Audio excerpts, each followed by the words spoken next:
Hello guys, welcome back to my channel, Grow with Lynn. So yun na nga, nalito ako kasi gusto kong pagsamahin sana itong, kasi meron ako dito ayan, malaking pot ng,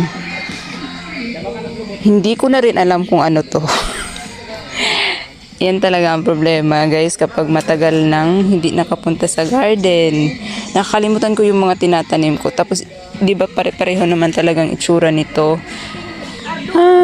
Missing you ito at saka si may Bianca, missing you. Oo, parang Bianca at missing you lang ang meron ako. Tapos nalito na ako ngayon. Sobrang na-confuse ako. Kasi nag-propagate ako sa kanila, tapos nagpugot, tapos may mga, tingnan naman to, ang dami na ang laki na ng pops niya, diba? Or ano ba, pops man tawag nito?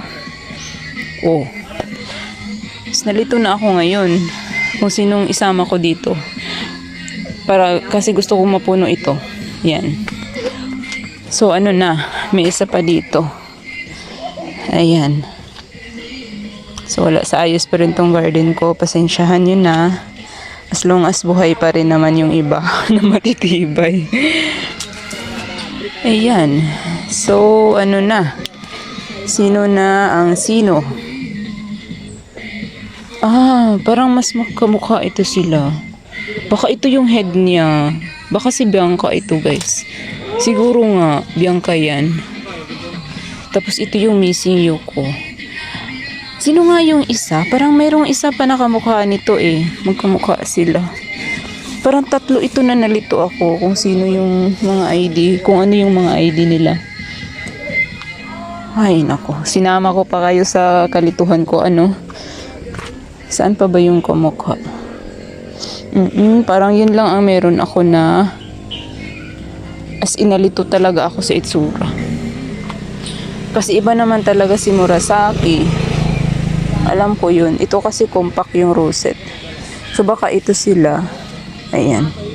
So ito na lang yung siguro tanggalan ko ito. Yan. Itong dalawa lagay ko dito. Tapos ito sayang. Ay buhay pa. Yan. Ang bilis nitong produce ng pups. Grabe, nalito na talaga ako sa mga succulents ko. Ito, dami. Mas marami pa akong mga propa nito. Tapos nagka-watak-watak. Hindi sila kasi nalagas lang. Tapos, yun, pinabayaan ko na lang, diba? So, yun. Wait lang. Pagsamahin ko muna. Tapos, pakita ko sa inyo itong result niya. Mas darker kasi ang kulay nito dahil nasa taas ito. Ito naman ay iba yung intensity ng init na natatanggap. Pero maganda pa rin naman, tsaka compact. Kasi hindi ako masyadong nagdidilig din talaga. So wait lang muna at ilipat ko. Matatanggal ko pa ata itong niya. Kasi yung pang pugot ko, dinala ng asawa ko sa bukid. Gamitan na natin lang nito kasi madaling malagas yung kanyang dahon. At saka marami na naman akong ipropa dito na dahon guys. Kasi syempre alisan natin ito ng dahon sa lower part. Ayan, may roots na nga. So madumi yung kamay ko kasi nag-aayos ako dito. Kasi sinusubukan ko talaga ayusin. Dahil bakasyon ngayon, diba? So wala masyadong ginagawa sa umaga. Kaya kahit pa paano may time ako. Ayan. There you go. Grabe, ang mature na nito.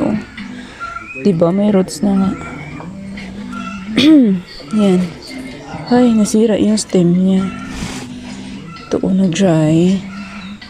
So, hindi ko alam kung mag-produce pa ba siya ng pops ulit. Pero hayaan na lang natin yan.